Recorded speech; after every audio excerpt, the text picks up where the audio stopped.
Kumakalat muli sa social media na tatanggap ng 1,000 piso kada buwan ang mga edad 60 pataas kapag sila ay nagparehistro sa National Commission of Senior Citizens. Bago tayo magpatuloy, huwag kalimutang mag-subscribe sa aking channel.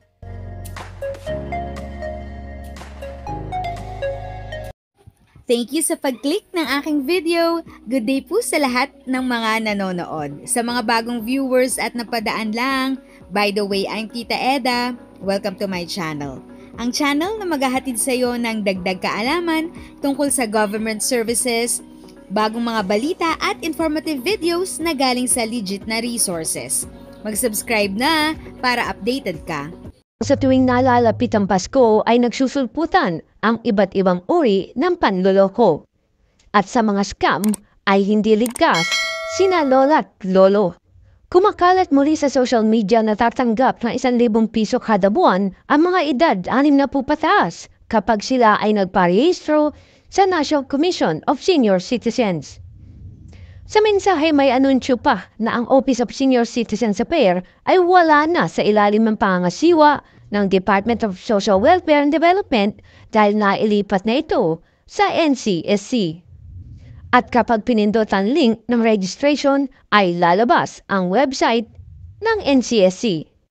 Sa panayam ng Radio Inquirer Online kay Senior Citizen Party List Representative Rodolfo Ordanes, sinabi niya na ito ay fake news at may tuturing na scam.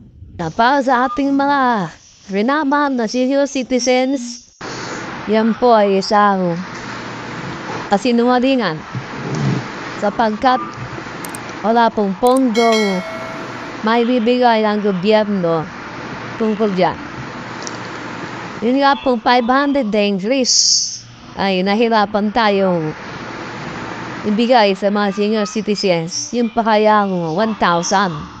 At dahil nauugnay sa NCSC ang kumakalat sa sinasabing maling impormasyon, nanawagan si Ordanes na ito ay agad malinawan upang mahinto na ang panloloko sa ating mga lola at lolo. At ako'y nananawagan muli sa National Commission of Senior Citizens na kung maaari ay linawin nila itong scam na ito.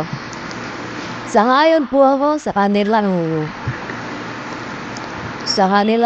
online registration, pero kung lulukohin niyo po ang mga senior citizens na kapag nagparehistro ay magkakaroon ng 1,000. Yan po ay malaking kasinungalingan. Ayon pa sa mambabatas ng Department of the Interior and Local Government ay naglabas na rin ng abiso noon pang Marso at hinihingi ang paliwanag at paglilinaw sa layo ng motibo ng online registration ng senior citizens sa bansa. At noong nakarang Oktubre ay sumulat na rin si Ordanes kay NCSC Chairman Attorney Franklin Quijano para bigyan linaw ang pakay ng online registration ng mga nasa edad 60 pataas. Halos 2 buwan na nakalipas, wala pang sagot ng ahensya, kaya't ikinukonsidera na ni Ordanes na magpatawag ng pagdinig bilang namumuno sa House Committee on Senior Citizens. Hanggang sa ngayon po ay di nila sinasagot yung aking sulat.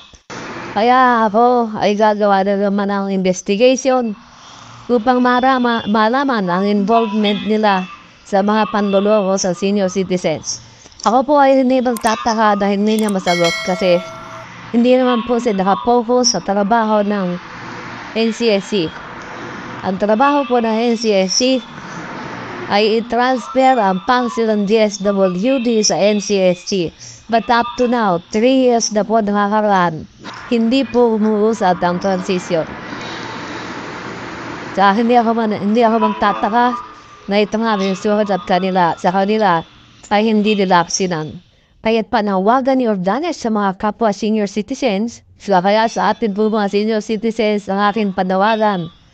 Huwag po kayong maniniwala na pag nagparehistro, makakatanggap ng 1,000. Ako po ay sangayon doon sa online registration. Pero yung lulukuhin kayo mga senior citizens, doon po ako hindi sasanayon sa kabila.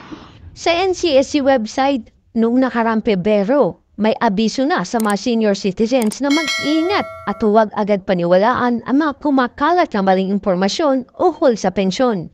At naglabas na rin ng kanyang paglilinaw si Commissioner Raymar Mansiluman.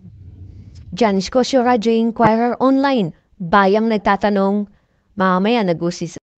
If sa tingin mo, natulungan ka ng video ko na ito, nakasave ka sa oras mo, you can click yung thanks button at any amount ay malaking help sa pag-grow ng channel ko. Yan lang po muna ang aking update.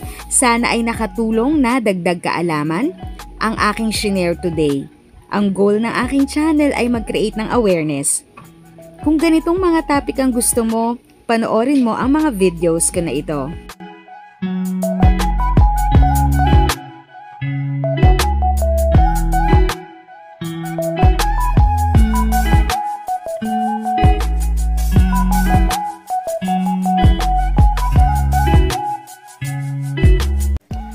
Thanks for watching! Kung may kapamilya, kaibigan o kakilala sa tingin mo ay magiging interesado sa video, please share or tag sila sa comment section.